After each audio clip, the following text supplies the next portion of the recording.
Ober test is a muscle length test of the tensor fascia lata and the iliotibial band. My patient is going to be on his right side, so we are measuring the left side. So the patient is on contralateral side of the side being assessed. Their contralateral leg at the hip should be measured at approximately 45 degrees of hip flexion. My stabilizing hand is at the anterior and lateral aspect of the patient's pelvis.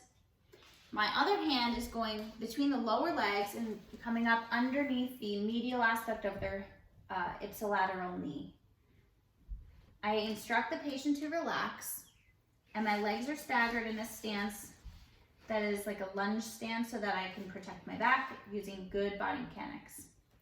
I lift the leg so that the hip is in like a neutral position, slight hip flexion. I bring the leg into more hip flexion, abduction, abduction, all the while I am stabilizing the pelvis.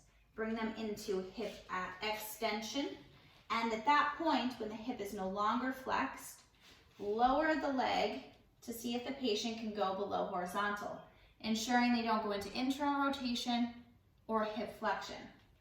A positive test is if the patient cannot lower their leg below the horizontal line, which is parallel to the floor.